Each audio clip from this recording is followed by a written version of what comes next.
Hallelujah, praise the Lord. प्रभु का धन्यवाद हो आज के सुंदर समय के लिए, जो एक बार फिर से अवसर दिया कि हम आपसे मिल सकें और मिलजुल कर हम परमेश्वर की स्तुति और आराधना कर सकें। हालेलुया। धन्यवाद देते हैं पास्टर साहब का और उनकी मिनिस्ट्री के लिए। हम दुआ करते हैं कि बढ़ती जाए। हालेलुया। पूरा बाशिंदरी खबर रहा था बशा। Thank you Lord, thank you Jesus. आइए प्रार्थना करें और उसके बाद हम कुछ गीतों को गाकर परमेश्वर की महिमा करें। प्रभु धन्यवाद करते यीशु मसीह के नाम से हम तेरे चरणों में आते हैं। प्रेम पिता, धन्यवाद देते हैं प्रेम प्रभु कि तेरी करुणा हम पर प्रबल है खुदावंद। हालेलुया। और तू अपने लहू से हमें ढांपे रखता प्रभु। हम धन्यवाद देते हैं कि तूने हमें धर्मी और निर्दोष ठहराया प्रभु। और प्रेम पिता परमेश्वर, अपने राज्य में प्रभु तूने हमें शामिल किया है, अपनी संतान होने का अधिकार दिया है। हम तेरे शुक्रगुजार हैं। आज की शाम के लिए हम प्रार्थना करते प्रभु, जो भी हम यहाँ से प्रेम पिता परमेश्वर गीत गाते और वचन में से बोलते हैं प्रभु परमेश्वर, अनेक लोगों के जीवन में छुटकारा लेकर आने पाए यीशु मसीह। तेरा धन्यवाद करते प्रभु, तेरा नाम ऊंचा हो और महिमा पाए यीशु मसीह। हालेलुया। जो भी दान वरदान तूने दिए प्रभु, उसके द्वारा तेरे नाम को महिमा मिले। यीशु के नाम से मांगते हैं, amen. Hallelujah, praise the Lord. प्रभु का धन्यवाद हो। परमेश्वर के वचन में 366 बार ये लिखा है कि मत डर। हालेलुया। कई लोग बोलते हैं 365, लेकिन वास्तव में 366 है। एक बार और एक्स्ट्रा दिया है ताकि कहीं मिस हो जाए, तो इसलिए 366 बार साल के पूरे 365 दिन के लिए हमारे लिए वो काफ़ी है। और परमेश्वर का वचन कहता है कि तू मत डर, मैं तेरे संग हूँ। Hallelujah, hallelujah. Thank you Lord Jesus. Hallelujah. हमारे लिए परमेश्वर लड़ने वाला परमेश्वर है। हालेलुया। वो घोड़ों और रथों के द्वारा विजय नहीं दिलाता, लेकिन अपनी सामर्थ्य के द्वारा हमें विजय दिलाता है। हालेलुया। और जय के उत्सव में हमें लिए चलने वाला हमारा परमेश्वर है। आइए मिलकर इस गीत को गाएं।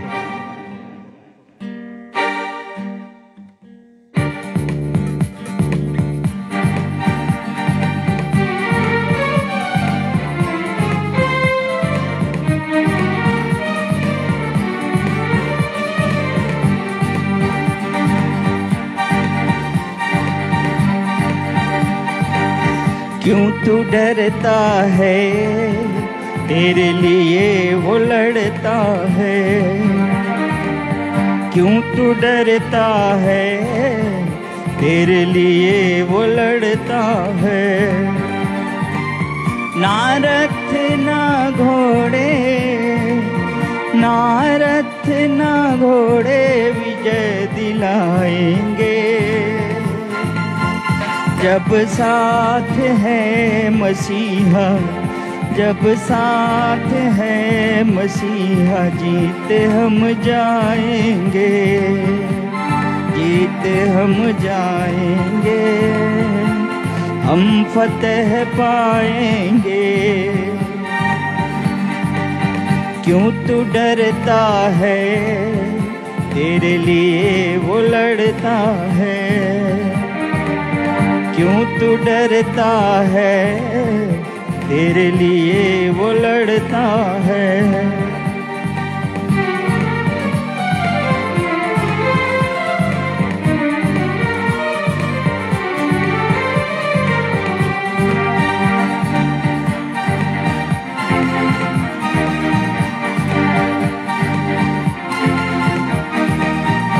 उसके लोगों को जो भी कोई ललकारता है, बच्चे से वो ही फिर बलवान को मारता है। उसके लोगों को जो भी कोई ललकारता है, बच्चे से वो ही फिर बलवान को मारता है। दाऊद जैसे गोलियत, दाऊद जैसे गोलियत हम हराएंगे, जब साथ है मसीहा, जब साथ है मसीहा। मसीहा जीत हम जाएंगे, जीत हम जाएंगे, हम फतेह पाएंगे, जीत हम जाएंगे, हम फतेह पाएंगे।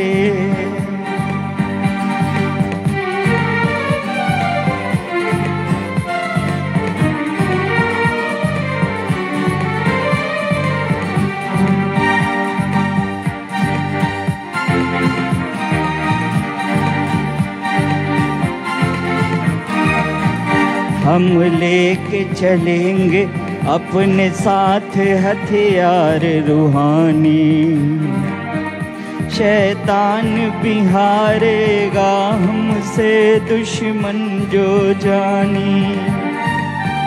हम लेके चलेंगे अपने साथ हथियार रूहानी, शैतान भी हारेगा हमसे दुश्मन जो जानी।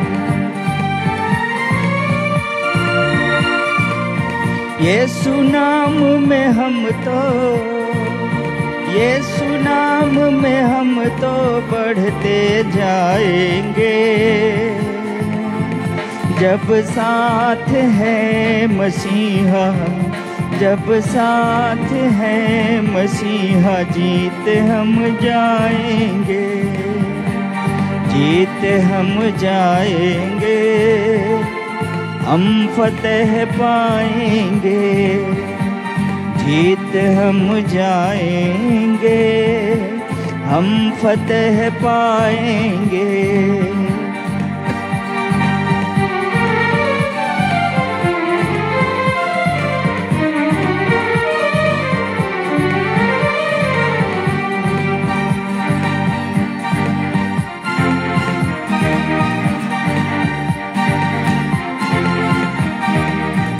पैगाम मोहब्बत का घर घर पहुँचाएंगे,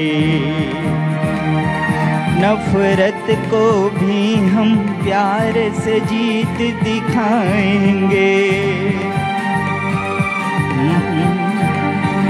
पैगाम मोहब्बत का घर घर पहुँचाएंगे, नफरत को भी हम प्यार से जीत दिखाएंगे। यीशु आने वाला, यीशु आने वाला सबको बताएंगे, जब साथ है मसीहा, जब साथ है मसीहा जीत हम जाएंगे, जब साथ है मसीहा जीत हम जाएंगे, जीत हम जाएंगे, हम फतेह पाएंगे, जीत हम जाएंगे, हम फतेह पाएंगे। क्यों तू डरता है, तेरे लिए वो लड़ता है, क्यों तू डरता है, तेरे लिए वो लड़ता है। ना रथ ना घोड़े, ना रथ ना घोड़े विजय दिलाएंगे, जब साथ है मसीहा, जब साथ है मसीहा जीत हम जाएंगे, जब साथ है मसीहा जीत हम जाएंगे, जीत हम जाएंगे, हम फतेह पाएंगे, जीत हम जाएंगे, हम फतेह पाएंगे।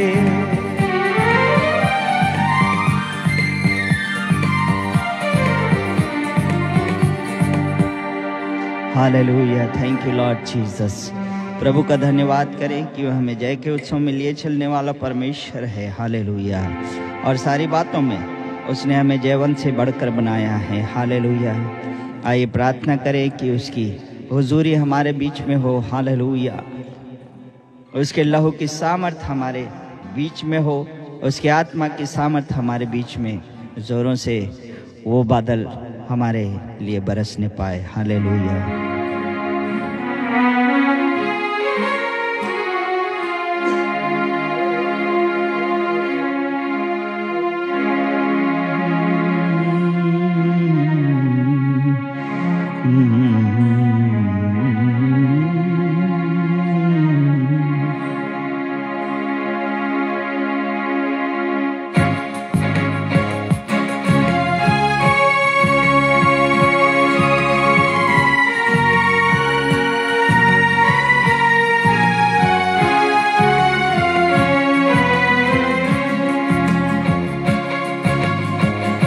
तेरी हुजूरी के बादल जोर से बरसे, तेरी हुजूरी के बादल जोर से बरसे, तेरे लहू से खुदावन, तेरे लहू से खुदावन हर एक दिल भी धुले, तेरी हुजूरी के बादल जोर से बरसे।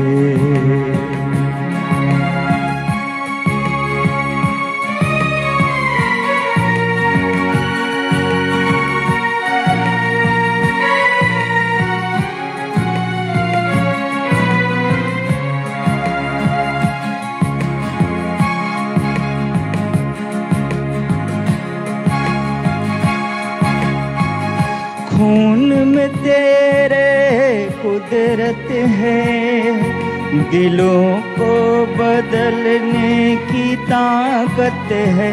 ओ खून में तेरे कुदरत है, दिलों को बदलने की ताकत है। तेरे लहू की ये नदियाँ सुबह शाम बहे, तेरी हुजूरी के बादल जोर से बरसे, तेरी हुजूरी के बादल जोर से बरसे।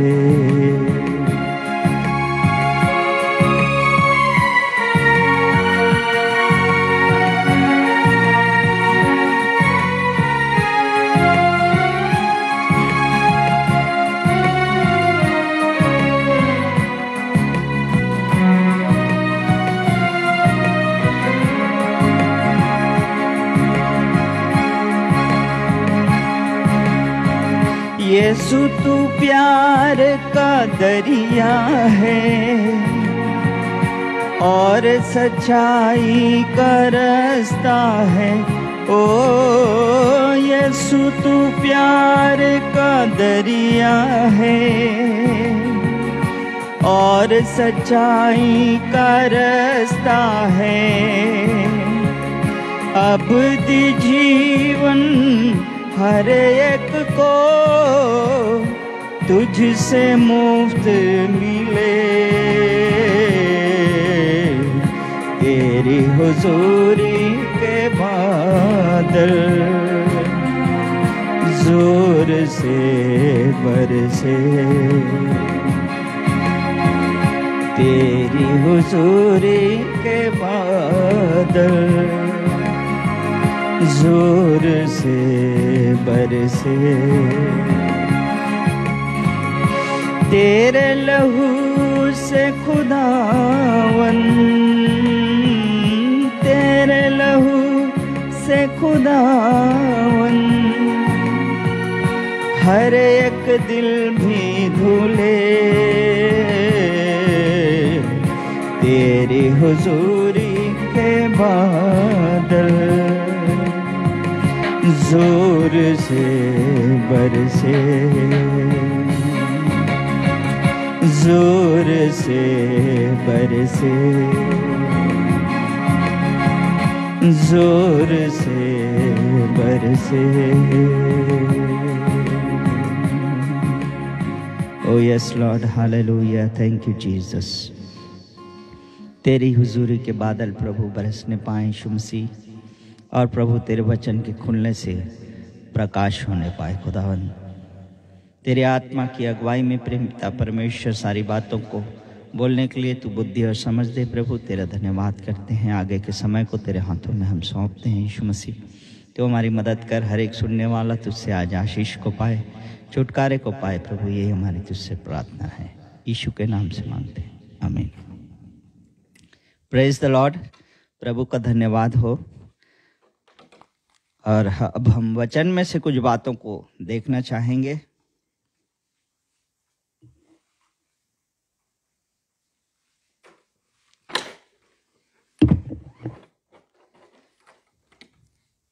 जैसा कि टॉपिक में दिया है मैंने कि डिसेप्शन से बाहर कैसे हम आए, धोखे से बाहर आने के लिए, और कैसा धोखा इंसान खा रहा है संसार में। और कई लोग, शायर लोग बोलते हैं धोखा ही धोखा है संसार में। सही बात है, संसार में तो है ही, लेकिन आत्मिक संसार में भी बहुत धोखे हैं। इस बात को आज हम सीखेंगे और देखेंगे। हालेलुया। इसके लिए निकाले हम मत्ती उसका 7 अध्याय और उसका 13 और 14 पद को हम पढ़ेंगे। सकेत फाटक से प्रवेश करो, क्योंकि चौड़ा है वह फाटक और सरल है वह मार्ग जो विनाश को पहुंचाता है, और बहुत से हैं जो उससे प्रवेश करते हैं। क्योंकि सकेत है वह फाटक और कठिन है वह मार्ग जो जीवन को पहुंचाता है, और थोड़े हैं जो उसे पाते हैं। प्रेज द लॉर्ड, प्रभु का धन्यवाद हो। मैं बचपन से इस बात को सुनता आता था कि चौड़ा मार्ग और सकरा मार्ग, इसके बारे में बाइबल कहती है कि विनाश को पहुंचाता है। चौड़ा मार्ग विनाश को पहुंचाता है और सकरा मार्ग जीवन के पास हमें ले चलता है। और इस बातों को मैं सुनता था तो मैं सोचता था कि चौड़ा मार्ग जो है वो पापियों का मार्ग है, और सकरा मार्ग जो है वो धर्मियों का मार्ग है। सीधा सीधा जो विनाश को जा रहा है मतलब वो पापी है। पापी वाला मार्ग चौड़ा मार्ग है, और धर्म का मार्ग, धर्मी वाला मार्ग वो जीवन का मार्ग है। सीधा सीधा समझ यही रहती थी। लेकिन बाद में जब मैं इसमें और प्रार्थना किया, प्रभु ने मुझसे बातें की, तब उन बातों को मैं देखा। बहुत सालों के अनुभव के बाद इन चीज़ों को मैं देखा कि क्या है चौड़ा मार्ग और सकरा मार्ग। ये दोनों मार्ग जो है, दोनों ही धर्म के मार्ग हैं। वास्तव में देखा जाए तो मार्ग तब इंसान लेता है जब उसको कहीं पहुंचना रहता है। और यहाँ लिखा है कि बहुतेरे चौड़े मार्ग में जाते हैं जो सरल है, इजी है। जब किसी को कहीं पहुंचना रहता है तभी वो मार्ग लेता है, तभी वो मंजिल लेता है। मंजिल को मतलब जहाँ मंजिल में उसको पहुंचना रहता है तब वो मार्ग की फिक्र करता है, किसी मार्ग को चुनता है कि भाई मुझे यहाँ पहुंचना है। लेकिन लिखा है कि चौड़े रास्ते में जब इंसान चला जाता है तो वो कहीं और पहुंच जाता है। पहुंचना कहीं और चाहता है लेकिन पहुंचता कहीं और है। पाप का तो कोई मार्ग नहीं होता। पाप एक दलदल है और दलदल से कोई मार्ग नहीं है, उसमें डूबना है। वो तो बात ही अलग छोड़ दीजिए। मैं यहाँ बात कर रहा हूँ धर्म के मार्ग की। एक सीधा सीधा जो अंतर हम देखते हैं, मोटे रूप में कह सकते हैं, वो ये देखते हैं कि चौड़ा मार्ग और सकरा मार्ग एक विनाश को जा रहा है, एक जीवन को जा रहा है। तो चौड़ा मार्ग पापी का है और सकरा मार्ग धर्मी का है। ये सोचते हैं हम। लेकिन उसके बाद धर्म के मार्ग में भी 2 मार्ग हैं, एक चौड़ा मार्ग और सकरा मार्ग। क्योंकि भाई कोई मार्ग में जाएगा क्यों जब उसको कहीं पहुंचना नहीं रहता। बहुत से लोग ऐसा कहते हैं और हम रोज ही इस बात को सुनते हैं कि भाई ईश्वर तो एक है, उस तक पहुंचने के मार्ग अलग अलग हैं। लेकिन यीशु मसीह ने क्या कहा? यीशु मसीह ने कहा कि मार्ग, सत्य और जीवन मैं ही हूं, बिना मेरे द्वारा कोई पिता के पास नहीं पहुंच सकता। यदि धर्म का मार्ग सकरा मार्ग होता तो दूसरे धर्म के लोगों को हमें सुसमाचार सुनाने की जरूरत क्यों पड़ती? क्योंकि उन्होंने भी कुछ ना कुछ मार्ग तो ले रखा है। मंजिल की कामना यही है कि ईश्वर तक किसी तरह हम पहुंच जाएं। वास्तव में मार्ग में इंसान तब आता है जब वो पाप से थक जाता है, बुराई से, कैसे मतलब हृदय परिवर्तन और अपने चाल चलन का परिवर्तन, ये सारी बातें अन्य धर्मों में भी है। पहले बहुत गुंडा था और ये मारपीट करता था और ऐसा करता था और वैसा करता था। शादी के बाद सब सुधर जाते हैं। एक बार विवाह हो गया, उसके बाद आदमी अपने आप उसकी अकल ठिकाने लग जाती। फिर लोग बोलते हैं अरे यार ये पहले बहुत दादा आदमी था, ये ऐसा गुंडा था, ये फलाना ढेमाका, लेकिन शादी के बाद सुधर गया। तो ऐसा भी होता है, परिवर्तन आ जाता है, सुधर जाते हैं लोग। लेकिन वो सुधरना काफी नहीं है, क्योंकि दुनियादारी से आदमी त्रस्त होके, है ना, दुखों से छलनी होके और यहाँ की आपा घापी और दुनिया से परेशान होकर आदमी धर्म के मार्ग को ढूंढने की कोशिश करता है। और तब वो उस निंद्रा से जागता है जो सांसारिकता की नींद है, उससे उसकी नींद टूटती है। अरे ये मैं क्या कर रहा हूँ, ये तो मैं धन के पीछे भागा जा रहा हूँ, ये व्यर्थ है, ये वैसा है, मोह माया के जाल में मैं पड़ा हूँ।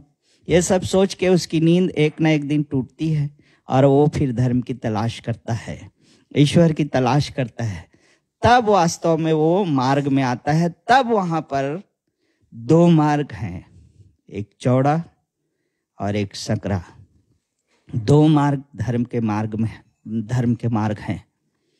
और इसमें आने के बाद मनुष्य को सावधान रहना चाहिए कि वह किस मार्ग में जा रहा है, जो आसान मार्ग है या फिर बहुतेरे भीड़ के साथ वो चला जा रहा है। यीशु मसीह किसको डांट रहे थे? पापियों को नहीं डांट रहे थे। पापियों से उन्होंने प्रेम किया, उसके साथ खाया पिया, उठा बैठा। लेकिन डांट किसको लगा रहे थे? धार्मिक अगुओं को लगा रहे थे। यीशु मसीह ने भी उन लोगों को डांट लगाई और बुरी तरह से उनको झिड़का और बोला भी। क्यों? वो तो धर्म के मार्ग पे थे, धार्मिक अगुए थे। लेकिन यही बात है कि धर्म में 2 मार्ग हैं, एक चौड़ा मार्ग और एक सकरा मार्ग। Hallelujah, thank you Lord Jesus.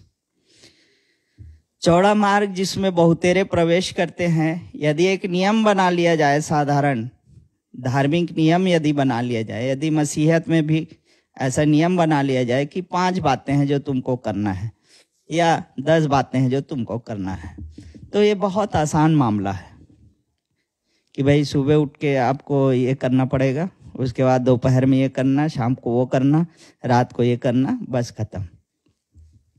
तो उन बातों को तो कोई भी इजीली कर सकता है।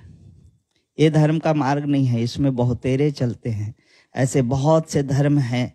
आज संसार में 2500 करीब धर्म होंगे, 1500 तो जरूर होंगे, और सभी सत्य के दावेदार हैं। लेकिन सत्य कहाँ है? थोड़े हैं जो उसे पाते हैं, लिखा है। परमेश्वर का वचन कहता है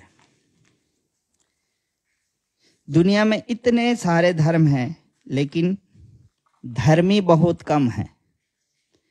धर्म बहुत है लेकिन धर्मी बहुत कम है। क्यों? ये रास्ता जो है चौड़ा रास्ता, उसमें बहुतेरे लोग चलते हैं और इतने धर्म के मानने वाले लोग हैं। इस चौड़े रास्ते में जाने वाले लोग हैं, वो सोचते हैं कि हम ईश्वर के पास जा रहे हैं और भीड़ के भीड़ उसमें चली जाती है। ये धर्म का ही मार्ग है और उन लोग सोचते हैं हम धर्म के मार्ग पे ही चल रहे हैं और जा रहे हैं। लेकिन ये एक धोखा है, अंत में साबित होता है और उसके अंत में विनाश है लिखा है। लोग समझते नहीं इन बातों को।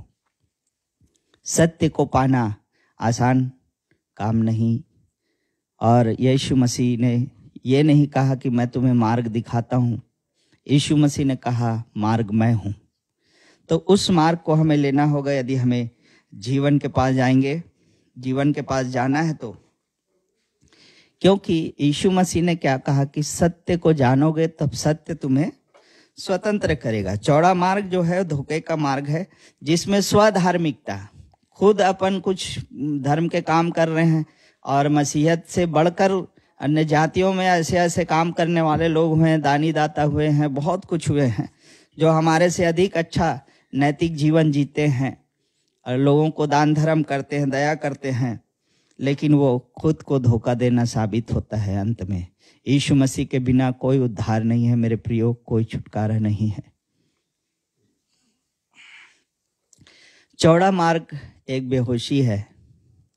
धर्म का मार्ग जो चौड़ा मार्ग है वो बेहोशी है, उसमें की नींद टूटती नहीं, गहराती चली जाती है। जितना अधिक हम धर्म के काम करते चले जाते हैं, हमको लगता है हम बहुत अच्छे होते जा रहे हैं, और ऐसे ही इंसान उन्हीं चीज़ों में डूबा रहता है, उन्हीं चीज़ों को करता जाता है। खुशी खुशी इस मार्ग में, चौड़े मार्ग में इंसान खुशी खुशी लूट जाता है। उसी मार्ग में आपको सारे पंडित, मौलवी, पादरी, पंडे, बाबा, कुंडली मंडली सब चौड़े मार्ग में आपको मिलेंगे। और जितना अधिक इस धर्म के मार्ग ने लोगों को सताया है, जितना अधिक कत्ल किया है, खून बहाया है, औरतों को बेइज्जत किया, बच्चों को गले काटे हैं, वो सब धर्म के मार्ग में हुआ है। एक ऐसा धर्म है मेरे प्रियो जो इंसान को इंसान से नहीं जोड़ता, वो परमेश्वर से क्या जोड़ेगा। ये सारे धर्म की बात बता रहा हूं मैं। धर्म के लिए लोग लड़ते हैं, मरते हैं, कटते हैं, मारते हैं। यही है चौड़ा मार्ग, यही है चौड़ा मार्ग। यीशु मसीह तो पापियों को बचाने के लिए संसार में आया। पापी का कोई मार्ग नहीं है। हम साधारण तौर पर यही सोचते हैं कि भाई पापी का मार्ग चौड़ा मार्ग और धर्म का मार्ग सकरा मार्ग, लेकिन धर्म का ही मार्ग है जो चौड़ा और सकरा दोनों है। हालेलुया, प्रभु का धन्यवाद हो कि हम इस मार्ग को पाए हैं। प्रभु का अनुग्रह हमारे ऊपर हुआ कि हमने उस धर्म के मार्ग को पाया जिसका नाम यीशु मसीह है। Hallelujah, hallelujah. अब उसके बाद मैं एक बात और कहना चाहूँगा कि धर्म के मार्ग में जब हम आ जाते हैं तो यहाँ भी बहुत सारे धोखे और डिसेप्शन हैं। धर्म के मार्ग में जब हम चलते हैं तो पौलुस अपनी पत्रियों में बार बार इस बात को लिखता है कि सावधान रहो, सावधान रहो, झूठी शिक्षा से सावधान रहो।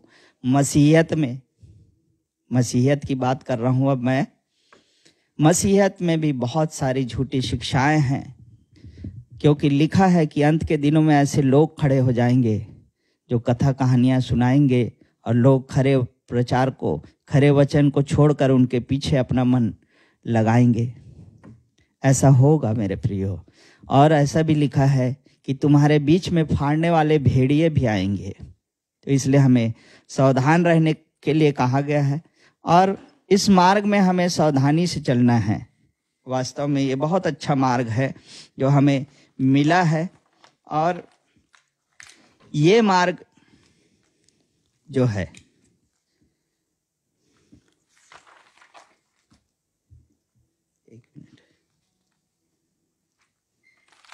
यीशु मसीह का जो मार्ग है वो आनंद का मार्ग है। लोग,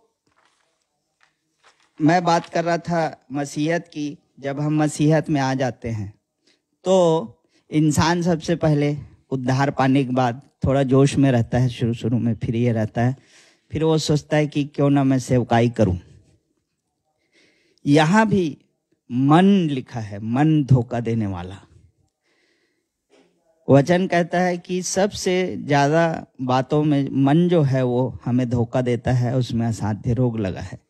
इसलिए पौलुस कहता है कि तुम्हारा मन नया हो, बुद्धि नई हो जानी चाहिए। नया मन मैं तुम्हें दूंगा, परमेश्वर कहता है। तो उससे नए मन को हमें मांगना चाहिए ताकि हम व्यर्थ के धोखों से हम बचे रहें और जीवन के मार्ग में हम चलते रहें। धन्यवाद हो प्रभु का। Hallelujah, thank you Jesus. धन्यवाद यीशु।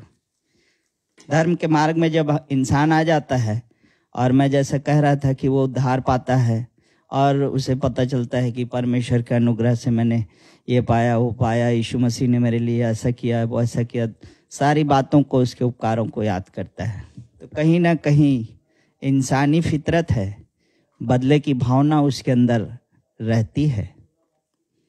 और कई बार इंसान जोश में आकर और एहसान को चुकाने के लिए सेवा में कूद पड़ता है और उसके बाद अपनी बुद्धि से वो चलने लगता है। जबकि सेवकाई सेवकाई सेवकाई शब्द सुनता हूं मैं, इतना ज्यादा मसीहियत में सेवकाई शब्द लिया जाता है, बोला जाता है, सुना जाता है कि आज तो बाढ़ सी आ गई है सेवकाई की। जबकि हमें सेवक बनने के लिए परमेश्वर ने नहीं बुलाया, हमें धर्मी बनने के लिए बुलाया है। हमें सेवक बनने के बदले धर्मी बनना चाहिए। फिर धर्मी जो कुछ भी करता है वो सेवकाई होती है। सेवकाई करके अपने को धर्मी साबित नहीं करना है। धर्मी जैसे एक खिला हुआ फूल की तरह होता है और सेवकाई जो है वो खुशबू की तरह होती है जो उससे निकलती है। या हम ये माने कि धर्मी एक पेड़ की तरह या डाली की तरह है और सेवकाई जो है वो फल है, फल है। इसीलिए यूहन्ना 15 अध्याय सब जानते हैं, 15:5 में लिखा है कि मैं दाखलता और डालियां तुम हो, और जो मुझ में बना रहता है वो बहुत सा फल लाता है। बहुत सा फल लाना वास्तव में सेवकाई है, फल सेवकाई है। और फल का मतलब फल स्वरूप होता है, निष्पत्ति है, आखिरी चीज है, निकलने वाली चीज है, स्वतः निकलने वाली चीज है, खुद अपने आप होने वाली चीज है। उसके लिए कोई हाथ पैर मारना नहीं पड़ता, कुछ नहीं करना पड़ता। हाँ, करना जो पड़ता है वो ये है कि जड़ से उसको जुड़ा रहना पड़ता है, दाखलता से उसको जुड़ा रहना पड़ता है। जो डाली फल लाना चाहती है, यीशु मसीह कहता है तुम मुझ में बने रहो, उसमें हमें बने रहने की जरूरत है। और आज मैं इसी बात पे बात करूंगा कि हमें जीवन में सफलता नहीं चाहिए, हमें जीवन में सुफलता चाहिए। सुफलता कि हमारे अंदर कुछ फल लगे। सफलता प्राप्त कर लिए आप संसार में, खूब दौड़ भाग लिए, खूब कमा लिए, सब कुछ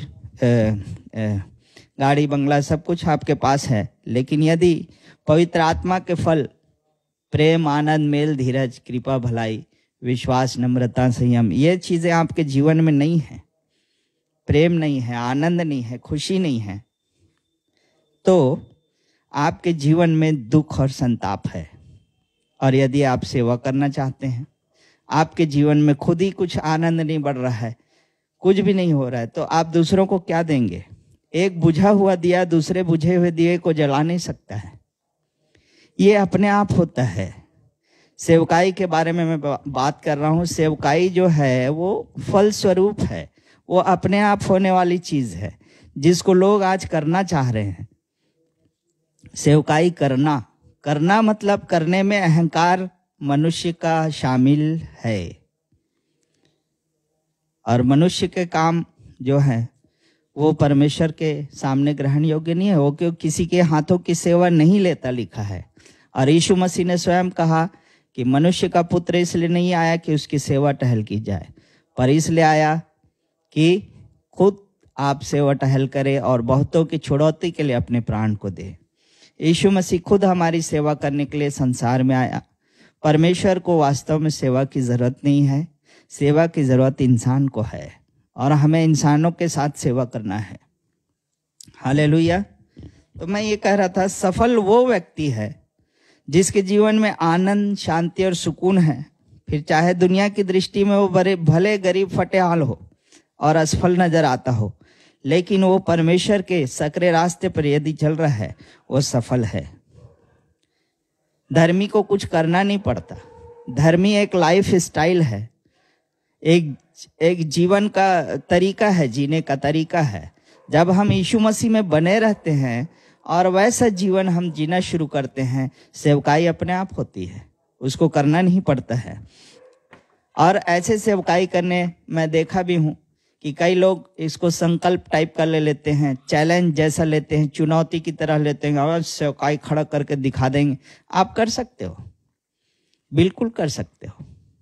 बड़े बड़े भवन आप बना सकते हो, बहुत कुछ कर सकते हो। आप हिमालय की चोटी में चढ़ के चाय की दुकान भी खोल सकते हो। यदि आदमी ठान ले तो उसके लिए कोई काम मुश्किल नहीं है। लेकिन ये मनुष्य के काम है मेरे प्रियो। सेवकाई करने वाला सिर्फ और सिर्फ पवित्र आत्मा है। सच्ची सेवा, सच्ची सेवकाई जो है वो केवल पवित्र आत्मा हमारे अंदर से करता है। और इसी के लिए हमें प्रार्थना करना है। किसी प्रकार के धोखे में, डिसेप्शन में हमें नहीं रहना है।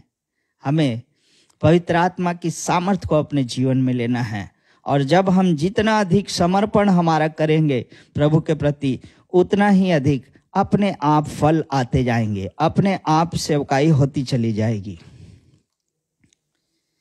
जैसे कि मैं बोल रहा था सेवकाई अपने आप होती, तो उसका बहुत सारा उदाहरण है प्रेरितों के काम में। यदि आप देखें, धर्मी चलता फिरता है, ये करता है, अपने आप वहाँ पर लोग चंगे हो रहे थे।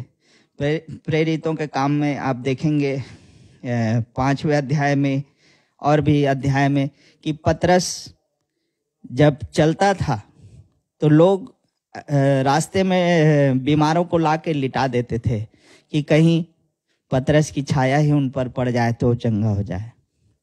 और इसी तरह से पौलुस के बारे में भी लिखा है कि रुमाल और अंगोछे उसकी देह से, उसके शरीर से छुआकर बीमारों पर डाल देते थे और वो चंगे हो जाते थे। इसमें तो कुछ करने का कुछ है ही नहीं। उन लोग क्या कर रहे थे? पवित्र आत्मा के प्रति सेंसिटिव थे और उस दाखलता में बने हुए थे जिसमें बने रहने के द्वारा फल जीवन में आते हैं। ये सब अपने आप हो रहा था। उन लोग को कुछ करना नहीं पड़ रहा था, सब कुछ अपने आप हो रहा था। पवित्र आत्मा अगुवाई करता है। जितना अधिक समर्पण, उतनी बड़ी सेवकाई, उतना बड़ा फल, उतने सारे फल हमारे जीवन में आएंगे। जितना समर्पण हमारा गहराता है, उतना ही फलवंत हम होते जाते हैं, जयवंत हम होते जाते हैं। इसलिए लोग अपनी ताकत से भी सेवा कर सकते हैं, ऐसी बात नहीं है। अन्य जाति लोग भी कर रहे हैं, बड़े बड़े धर्म के काम हो रहे हैं। लेकिन वास्तव में जो सेवा परमेश्वर चाहता है वो पवित्र आत्मा की सेवकाई है। आप कभी इस बात से कंफ्यूज मत होना। सेवकाई करने वाला संसार में केवल और केवल पवित्र आत्मा है। और वही पवित्र आत्मा के द्वारा यीशु मसीह ने सेवा की, उसी पवित्र आत्मा के द्वारा पौलुस ने सेवा की, उसी पवित्र आत्मा के द्वारा पतरस ने सेवा की, और भी लोगों ने। आज तक जितने भी लोग बड़े बड़े प्रभु के दास हुए हैं, सब पवित्र आत्मा की सामर्थ से ही सेवा कर पाए। और वही काम है जो बना रहेगा मेरे प्रियो। बाकी सारी चीजें संसार की मिट जाएंगी, लेकिन परमेश्वर का काम हमेशा बना रहेगा। धर्मी तो अपना जी रहा है, आराम से जी रहा है जैसे उसको जीना है। वो पूरे समर्पण में जब आ जाता है ना, तो अपने आराम से जो भी कुछ काम वो करता है, वहां जहां भी वो जाता है, अपने आप सेवा हो जाती है, सेवकाई अपने आप होती है। पवित्र आत्मा मदद करता है। जैसे कि आप कपड़े ड्राई क्लीनिंग कराने जाते हैं, वहां पवित्र आत्मा आपसे बात करता है, आप ड्राई क्लीनर से बात करते हो, धीरे से वो अपनी बातें आपको बताने लगता है। और पवित्र आत्मा वहां पर जब काम करता है, एक पक्का काम वहां पर हो जाता है। आप सुसमाचार के लिए, उसके लिए एक साधन बन जाते हैं। मुझे याद है कि मैं अपनी गवाही से भी बताऊंगा, धर्मी आदमी कुछ भी करता है तो सेवकाई, मेरा कहने का मतलब है कि आपको उसके लिए मेहनत करने की जरूरत नहीं, फल तो अपने आप लगते हैं। कुछ लोग सोचते हैं कि बोना और काटने का सिद्धांत को लगाए रखते हैं हर जगह। सीड सोइंग मैं सुनता हूँ कि भाई बीज बोना है, बीज बोना है। तो बीज बोना सेवकाई बीज बोना नहीं है, सेवकाई फल बांटना है। और बोना क्या है? बोना वचन को है अपने जीवन में, और उसके बाद खुद को बोना है, तब हम जाके फलवंत होते हैं, तब हमारे जीवन में फल लगते हैं। तो सेवकाई बोना नहीं है। कई लोग सोचते हैं कि भाई हम आज भला काम करेंगे तो हमको कल इसका 100 गुना फल मिलेगा, ये मिलेगा।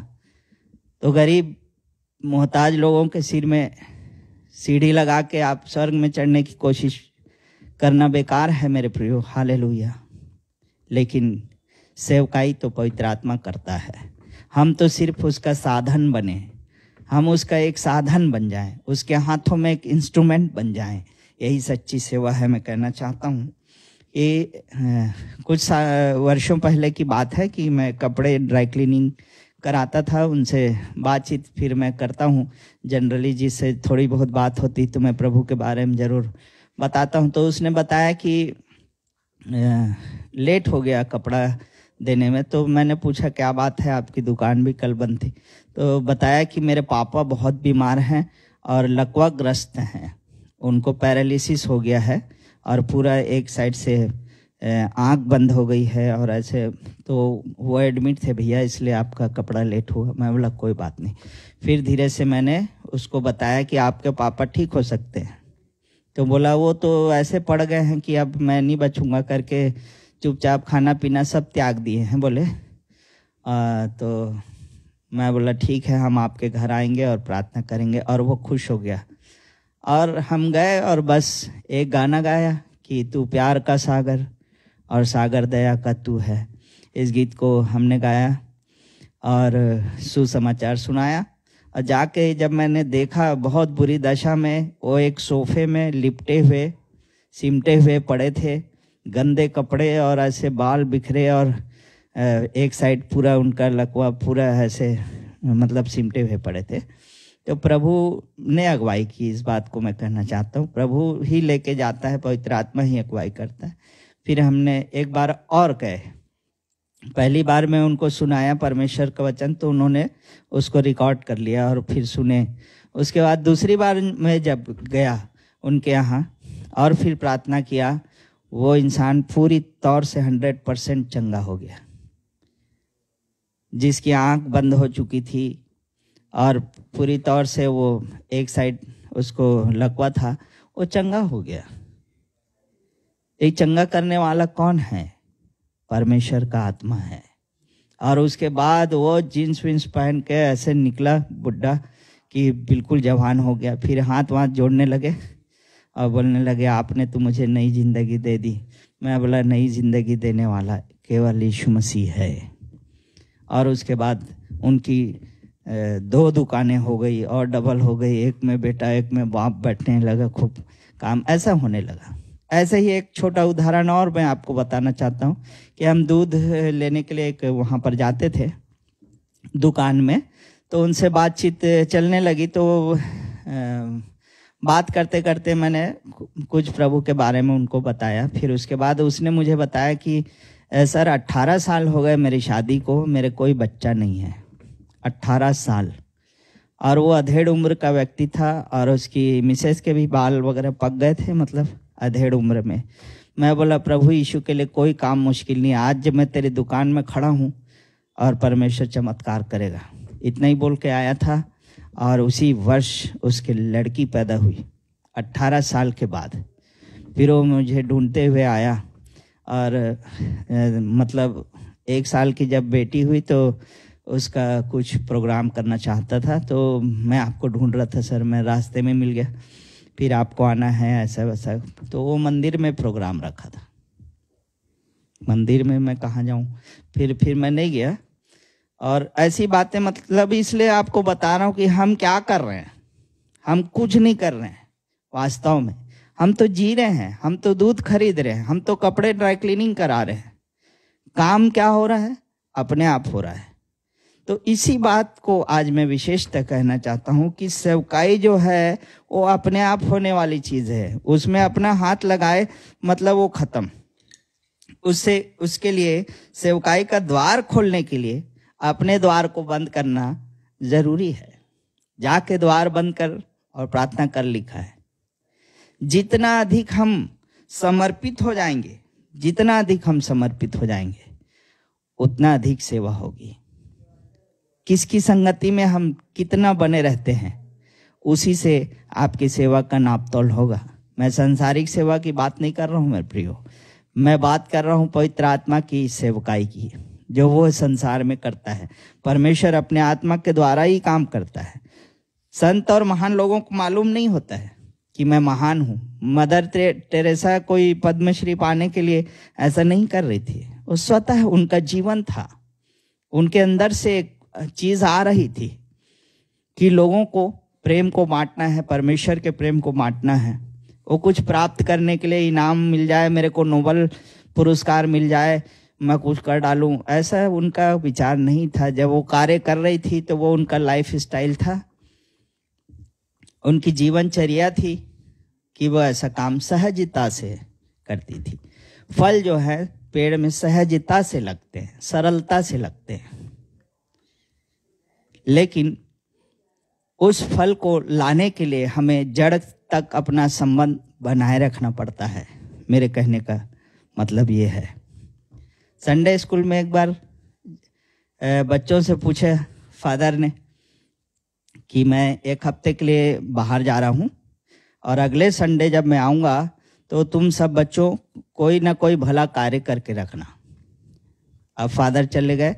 उसके बाद जब वो लौट के आए, फिर पूछे किसने किसने कुछ भला काम किया है, तो 2-3 बच्चों ने हाथ उठाया। बोले तुम 3-4 ही लोग बस किए हो अच्छा काम? बोले जी। तो पहले बच्चे से पूछा तुमने क्या किया? तो बोले मैंने एक बूढ़ी को सड़क पार कराई। दूसरे से पूछे तुमने क्या किया? तो बोले मैंने भी बूढ़ी को सड़क पार करवाई। फिर तीसरे से पूछे तो उसने भी बोला मैंने भी बूढ़ी को सड़क से पार करवाया। फिर चौथे से पूछे तो बोले यार इतनी बूढ़ियां कहाँ से मिल गई तुम लोग को शहर में? सब जिसको से पूछ रहा हूँ वही बूढ़ी को सड़क पार कराए। तो चारों बच्चे बोलते हैं कि फादर हमने ना चारों ने मिलकर एक ही बूढ़ी थी उसको सड़क पार कराई। तो अरे चारों मिलके कैसे? तो बोले वो सड़क पार करना ही नहीं चाहती थी, हमने जबरदस्ती उसको सड़क से पार कराया। तो ऐसी बातें सेवकाई में वास्तव में होती है। जो जबरदस्ती अपने आप किए जाने वाले कार्य हैं, ये परमेश्वर के सम्मुख ग्रहण योग्य नहीं होंगे, क्योंकि धर्मी को तो पता ही नहीं है कि मैं क्या कर रहा हूं। वो अपने आप, जब आप एक धर्मी जीवन जीना चाहते हैं, जब आप एक समर्पण का जीवन जीते हैं, आपके अंदर से अपने आप ये चीजें निकलकर खुशबू की तरह फैलती है। जैसे लिखा है कि तुम जगत की ज्योति हो। तो ज्योति जो है वो सबको प्रकाश देती है, उसमें से प्रकाश अपने आप निकलता है। हमें ज्योति बनने की जरूरत है, उस अभिषेक के तेल में बने रहने की जरूरत है। जितना अधिक हमारा समर्पण होगा उतना अधिक हमें, रोमियो के 12 अध्याय में भी यही लिखा है कि आप अपना बलिदान करो, अपने शरीरों को जीवित पवित्र भावता हुआ करके बलिदान करके चढ़ाओ। यही तुम्हारी आत्मिक सेवा है। अपनी अपनी सारी मर्जी को जब हम समर्पित कर देते हैं परमेश्वर के आगे, हम शून्य हो जाते हैं। शून्य जब हम हो जाते हैं तो परमेश्वर हमारे अंदर भरता चला जाता है, अपनी सामर्थ्य से हमें भरता चला जाता है। जितना अधिक आप अन्य अन्य भाषा में प्रार्थना करेंगे, वचन को पढ़ेंगे, उसकी संगति में रहेंगे, उतना अधिक अपने आप सेवा होगी। पवित्र आत्मा अपने आप आपको दिखाएगा। कई लोग सेवकाई करेंगे सोच के मैं क्या बनूं, इवेंजलिस्ट बनूं कि पादरी बनूं कि ये करूं कि वो करूं। कोई लोग सपना सजोए रहते हैं कि एक दिन ऐसी मिनिस्ट्री होगी, मैं ऐसा कर दूंगा, मैं ऐसा भवन बना दूंगा, 2000 आदमी उसमें बैठ सकेंगे। ऐसा हो, कई लोग कर भी लेते हैं उसको।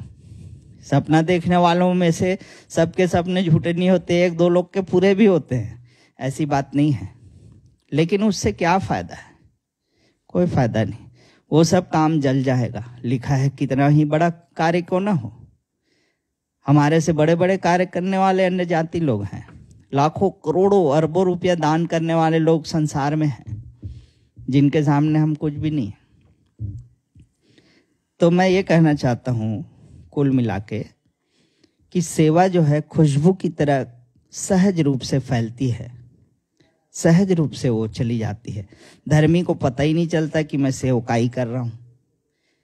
सेवकाई का एक छाप लोग अपने ऊपर आज लगा लिए हैं कि हम सेवकाई करेंगे, सेवकाई करेंगे। सेवकाई करने की चीज नहीं है वास्तव में, सेवकाई तो होने की चीज है जो अपने आप हो जाती है जब हम पवित्र आत्मा में बने रहेंगे और पूरा समर्पण करेंगे। हर एक बात में परमेश्वर हमें गाइड करेगा। कई बार ऐसा होता है, हम ट्रेन में सफ़र कर रहे हैं, सेवकाई करना है, सुसमाचार सुनाना है, ओ फलाना ढिमका, सामने वाले से शुरू हो जाते जबरदस्ती बिना अगुवाई, और उससे थोड़ी देर में बहस हो जाती है, फिर रास्ता काटना मुश्किल हो जाता है।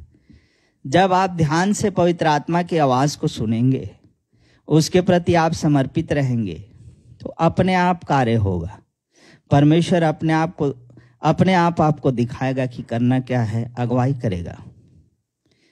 अब पवित्र आत्मा आपको दिखाएगा कि ये सामने वाला नहीं, वो आंटी जो उधर बैठी उनसे जाकर बात कर। ऐसा कई बार होता है। जब हम पवित्र आत्मा के प्रति आज्ञाकारी हो जाते हैं, जब हम उस दाखलता में बने रहते हैं, तब हम जाकर फल लाते हैं। इसके लिए परमेश्वर के प्रति पूर्ण समर्पण हमारा चाहिए। धर्मी को तो पता भी नहीं रहता कि मैंने क्या किया और क्या नहीं किया, क्योंकि उसमें मत्ती 25 अध्याय उसका 37 पद में क्या लिखा है, तब धर्मी उसे उत्तर देंगे, हमने कब तुझे देखा नंगा देखा और कपड़े पहनाए, हमने कब तुझे भूखा देखा और खाना खिलाया, प्यासा देखा पानी पिलाया, या बंदी गृह में या कहीं देखा, और हमको तो कुछ याद ही नहीं है प्रभु, हमने ऐसा किया वैसा किया। उन लोगों को तो कुछ पता ही नहीं है, वो तो उनका सहज एक स्वभाव था। इसलिए लिखा है जैसा मसीह यीशु का स्वभाव वैसा ही तुम्हारा भी स्वभाव होने पाए। और इसी बात को मैं कहना चाहता हूं कि हमें यदि सेवकाई करना है तो हमें फल लाना होगा, और फल लाने के लिए हमें दाखलता में बने रहना होगा। और जब हम उस दाखलता में बने रहेंगे एक डाली के समान, कि लिखा है तुम डालियां हो, मतलब तुम ना तो जड़ हो ना तो फल हो, तुम क्या हो, डालियां हो जिसमें फल लगते हैं। तो आज दो बातों को मैंने बताया है। एक तो चौड़ा मार्ग जो सरल है लिखा है, और एक सकरा मार्ग है जो दोनों में से प्रवेश करने की बात हमने की।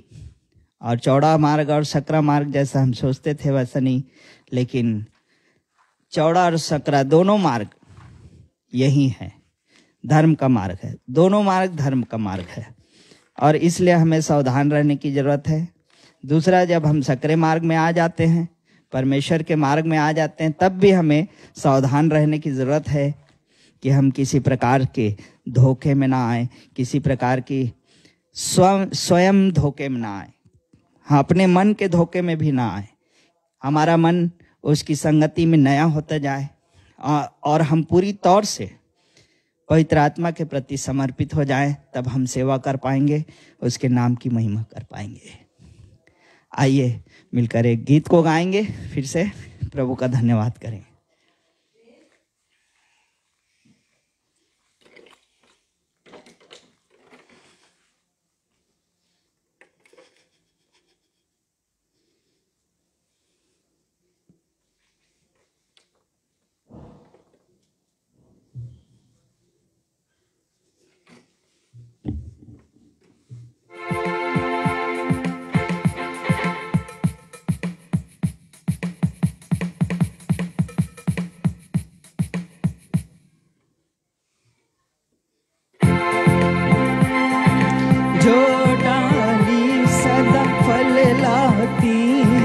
उसको वो छांटता है, प्यार खुदा जिसे करता है उसको डांटता है। जो डाली सदा फल लाती है उसको वो छांटता है, प्यार खुदा जिसे करता है उसको डांटता है। रूहानी फलों से भरने को, रूहानी फलों से भरने को यीशु में बने रहो, यीशु में बने रहो। रूह में गाओ, रूह में झूमो, रूह में गाओ, रूह में झूमो, यीशु में बने रहो, यीशु में बने रहो। हालेलुया। प्रभु धन्यवाद करते यीशु मसीह के नाम से हम तेरे चरणों में आते हैं प्रेम पिता परमेश्वर, और हम प्रार्थना करते हैं कि प्रभु हम तुझ में जब बने नहीं रहेंगे हम तेरे बिना कुछ नहीं कर सकते। प्रभु तू हमें सच्चा समर्पण दे खुदावंद। आज की शाम हर एक के लिए मैं प्रार्थना करता जो किसी प्रकार की परेशानी में है, यीशु के नाम में सारे बंधन को मैं तोड़ता हूँ, हर एक बंधन टूटने पाए और हर एक जीवन प्रभु तेरे आगे धर्मी ठहरने पाए, पवित्र आत्मा की अगुवाई में चलने पाए यीशु मसीह, और स्वतः प्रभु उनके जीने के द्वारा, उनके चलने फिरने के द्वारा, उठने बैठने के द्वारा स्वतः ही प्रभु अपने आप सेवकाई होने पाए और तेरा नाम उनके जीवन के द्वारा महिमा पाए। यही हमारे तुझसे प्रार्थना है प्रभु। तेरा धन्यवाद करते, सब बातों को तेरे बलवंत हाथों में सौंपते हैं और विनती खुदावंद यीशु मसीह के नाम से मांगते हैं, आमीन।